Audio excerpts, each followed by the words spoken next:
This channel is proudly sponsored by Shades of Vengeance. They have recently launched the Era the Consortium 10th Anniversary Kickstarter. Era the Consortium is one of the greatest sci-fi RPGs in terms of support and depth it has received throughout the years. It is powered by the Era D10 system, a dice pool system. You will find the link to the Kickstarter in the description and in the pinned comment.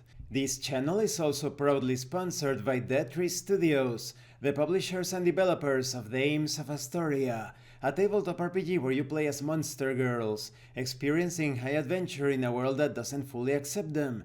They have recently released the Whispers of Copperridge adventure module. You will find the links in the description and in the pinned comment. Hi! Welcome to this part of my review featuring Blister critters. If you haven't seen the other parts of my review, featuring this post-apocalypse hijinks tabletop RPG of Radioactive critters, please check out the playlist in the description below. This time we are going to talk about conditions, death, and the legacy you leave behind. Conditions are additional types of effects a weapon or power can inflict. They are tags such as bleed. When a weapon or power with bleed X hits, it causes X additional damage when it hits, and X additional damage in each subsequent round until the bleeding critter or an ally uses a standard action to treat their wounds. You also have trip. When a weapon or power with trip hits, the target makes their next scary check with disadvantage. If the tripped target then rolls a 1, then they are still tripping, making their next scary roll with disadvantage. The process can continue as long as they keep rolling ones. This is highly thematic in a cartoon sense, like those characters that keep sleeping on the same banana peel or the same puddle of oil. And there are other conditions, of course, such as poison, burn, stun. When you are inflicted with a condition, you can use your critter sheet to keep track of how many rounds you'll be taking damage from it. You use a d6, setting it on the appropriate condition tile, with the appropriate pip or number face up. Conditions can stack. There isn't an upper limit on how messed up your critter can get. Now concerning death, when your critter dies, there are things left behind. For example, you roll a d20, and the result represents the number of words that compose the message that you leave behind for your next critter. In other cases, your critter doesn't die but retires. It goes away just like that. But whether they died or they are still alive, you determine some things about them.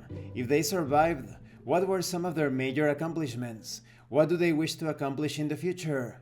If they died, how will their foes remember them? Is there anything beyond this mortal plane to look forward to? Perhaps they have some weird post-apocalyptic vision of what happens in the afterlife. Now, when it comes to more tangible legacy rewards, you may select 2 pieces of stuff to leave behind, either in the burrow or in a location your next critter has immediate access to. This can be any of the stuff you have in your inventory. But that's not all. Maybe there was communication between your former critter and your newly created critter. Perhaps they talked a lot, or maybe there is some sort of telepathic bond between them, or there was a telepathic bond. You select any one of your retiring, expiring critters' current scores for your next critter to inherit. And you can even select one of your level 1, 2, or 3 blisters, that is, blisters your critter developed from levels 1 through 3, to have your new critter start the game with in addition to their own starting blister. If your critter has retired instead of dying, they could start their own burrow. You can even determine how well fortified that burrow is, and the administrative details such as how is it run, with an iron paw or a gentle heart. Now, after level 9th, there is a real danger of your character becoming a beast. You are so mutated that you become an enemy. You can even end up attacking your friends. You need to make a vibe check to see if you can avoid this, but it is inevitable. Those that are too radiated by the post-apocalyptic environment will definitely, inevitably become a beast. And this concludes this part of the review. In the next part we are going to talk about critter creation or character creation. Some of these rules could be considered optional. After all, the games can end up a bit bleak when it comes to turning into a beast after level 9. Nonetheless, I still think that the rules for the legacy and death aspects are well structured and make sense with the setting. I also think that the conditions are broad enough to apply to various situations.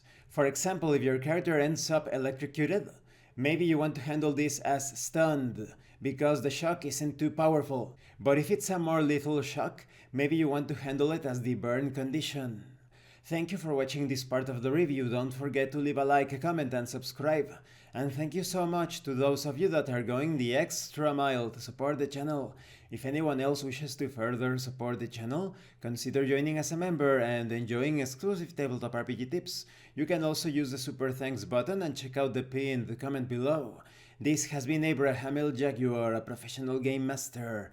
I am currently unavailable for professional sessions, but I will put my contact information in the description and in the pinned comment for when I am available again. And remember, in tabletop RPGs, you are not having a conversation about your characters, you are experiencing the game world as your characters. Once again, thank you and see you later.